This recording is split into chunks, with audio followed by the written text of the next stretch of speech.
I'm really happy to be here. I would love to thank Kapwani and Gaetan for having me here.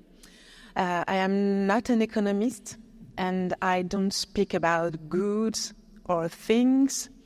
And the title of this session is about movements and roads. And when I had to think about what I was doing with movements and roads, I just discovered that I never think about movement.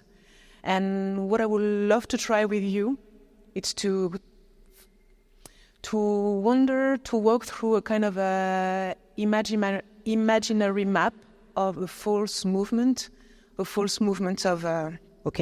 liberation. Okay, there are many ways to tell a story, many ways to tell a story of violence. And of course, the most striking way to tell such story is to draw a map. Because stories of violence are usually stories of movements, of roads, of attempted flights, or trajectories. So we can map the roads of violence followed by the extraction and the commodification of certain goods. But we can also map the movements of human facing violence, that is to say, facing process of thingification. And we have this philosopher, Simone Weil, a French philosopher, which I really love, that in her text, she was written in the 30s, which is a rereading of the Iliad from Homer, where she's trying to understand what a process of thingification is. And this process is when a human is considered as a workforce, a slave, a thing, a good, or a corpse. So we can map the process of thingification, but we can also map the process of resistance to thingification, the process of refusal. There are movements of resistance and refusals, and it is interesting to consider how does a human move when he refuses to be considered as a thing. How do a human move? So I would love to describe here, so this is an intellectual attempt. I would love to describe here those attempts of movement as false movements. That is to say, false movements that undo themselves, that cancel themselves, movements that call for their own negation as movement. What does that mean? Those movements of fugitivity and of refusal are can usually be interpreted through their aim, and their aim usually is rest and immobility. These are movements longing for rest. So I would love to try to map the road of rest, and what kind of movement do we do perhaps when we are longing for rest, and how rest can be part of an emancipatory process of a language of emancipation.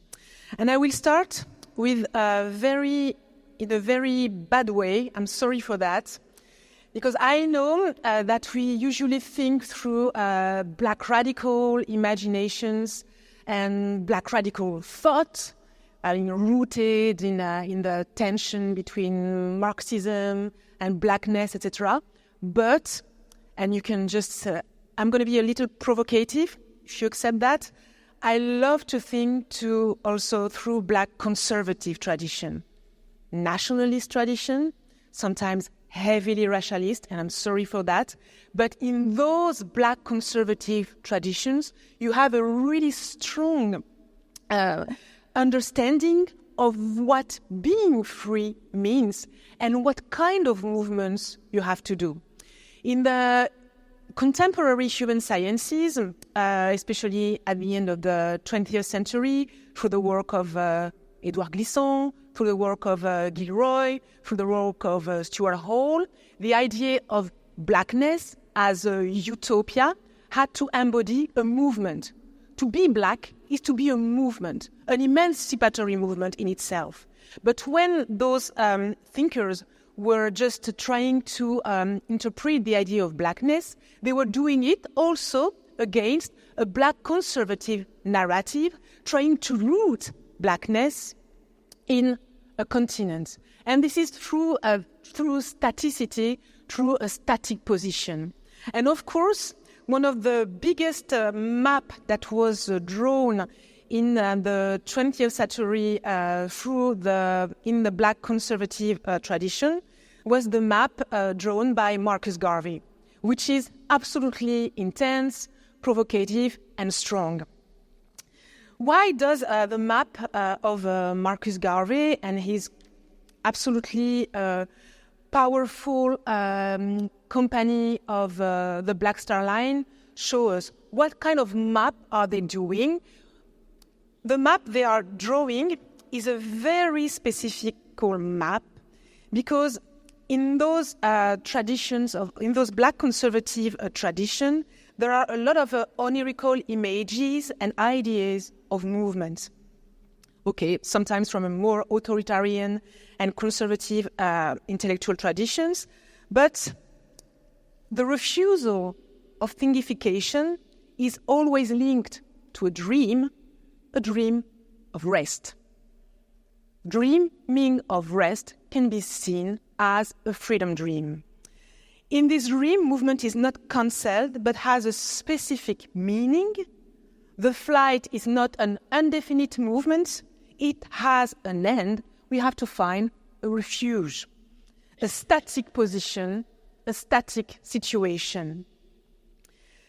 So the ships of the Black Star Line had to contribute to only one movement and one map, a simple go with no coming back.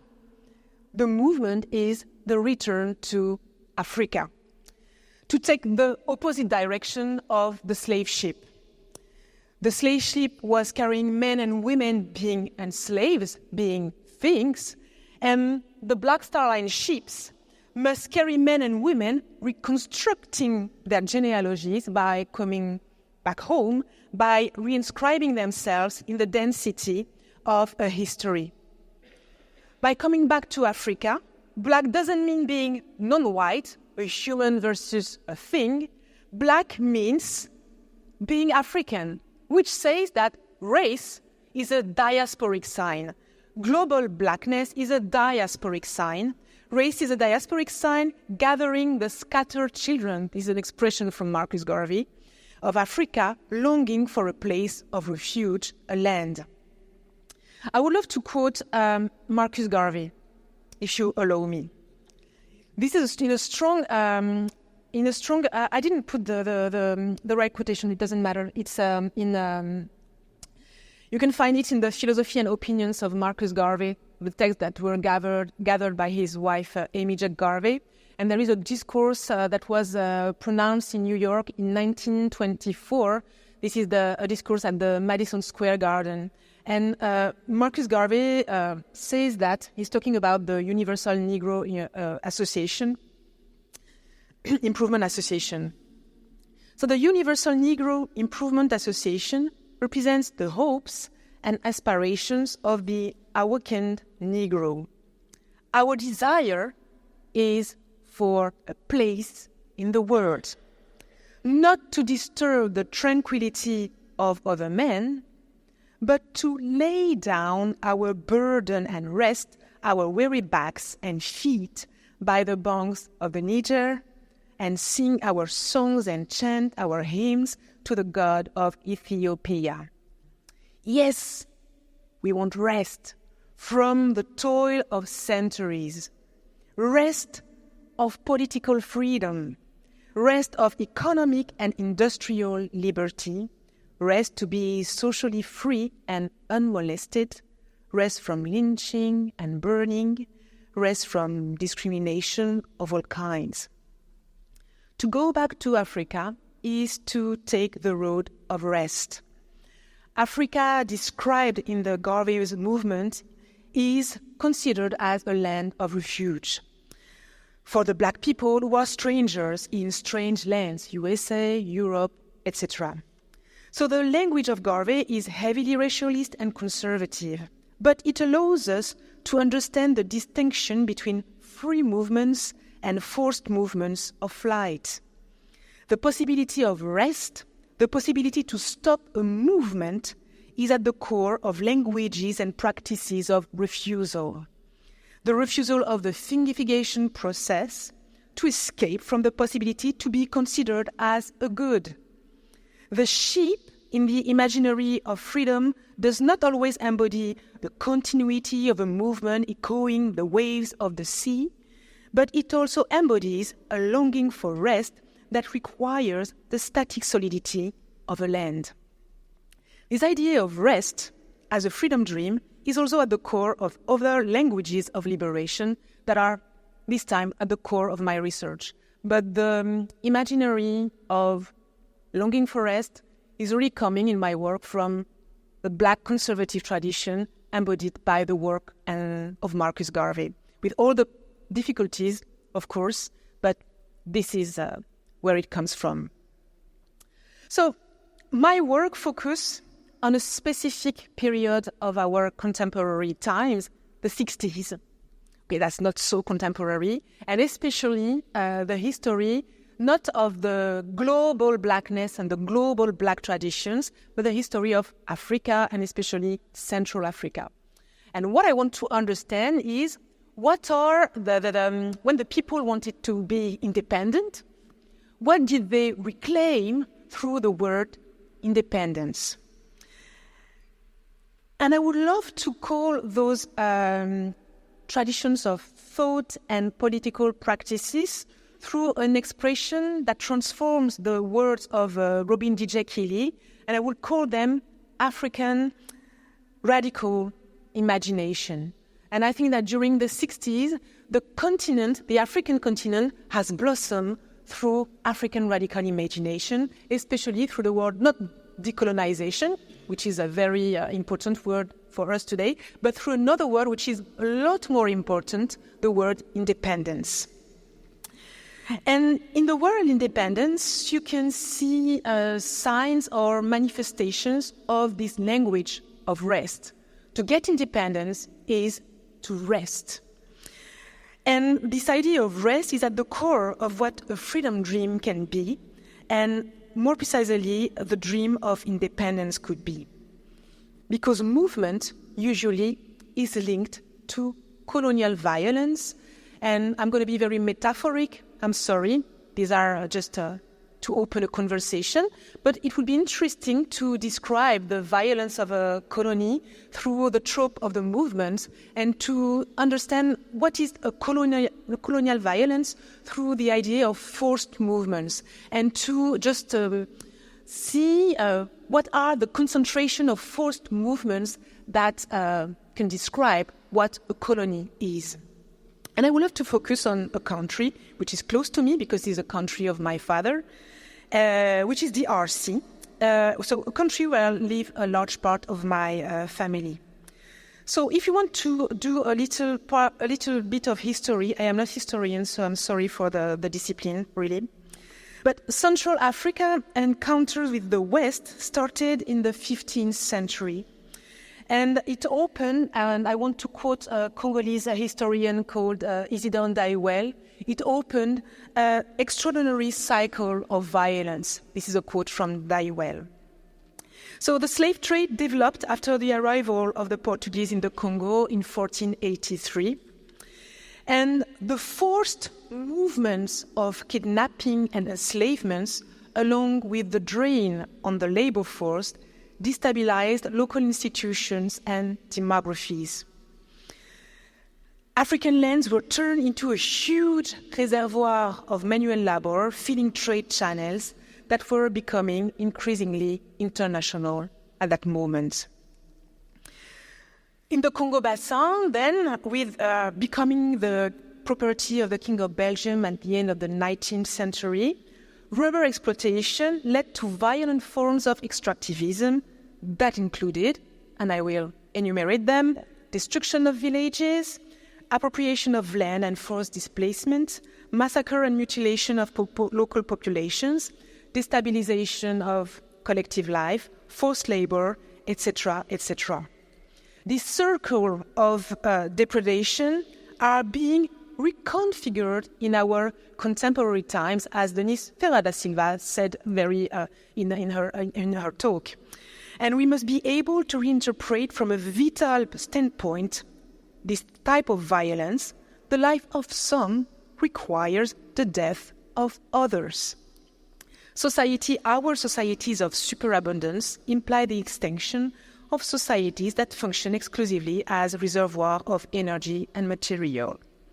But let's come back to the 60s and the idea of independence I was talking about. In the 60s, the ongoing dreams of independence were built to destroy the colonial reality of a colony, understood as zones of infralife, and infralife could be seen as a forced movement, a concentration of forced movements.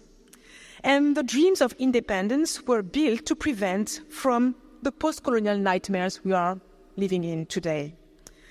But after the failure of independence, embodied by the assassination of Lumumba, the Congolese youth continued to nurture the dream of independence in the late 60s.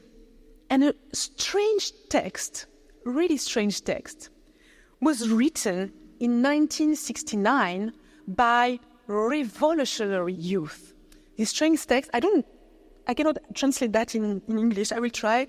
The Manifesto of the Proletarian Brotherhood of revolutionary Congolese that are peasant, workers, intellectuals, and students. So this text is absolutely interesting because it tried to reinvent what had not happened, to reinvent the Congo as a land, as an independent land. And what does that mean to live in an independent land? It means to have rest. And the text in itself can be seen as a text that describes what is the type of life that can have rest from violence, rest from destruction, and rest from displacement. And the possibility of rest means not being forced to move and must be understood through a connection in this text through the land, the food, and the dead. What does that mean? To have rest is correlated to another action, to eat. To eat. This is a dramatic PowerPoint. So when you don't move, you have the possibility to do one thing, you have the possibility to plow the land. And as the dead are buried, to eat the food coming from the land is also a connection with the ancestors. This is not a super strange mythology coming from the south. You find this also in other mythology, in Western Europe, etc. The connection between the food, the land, and the dead.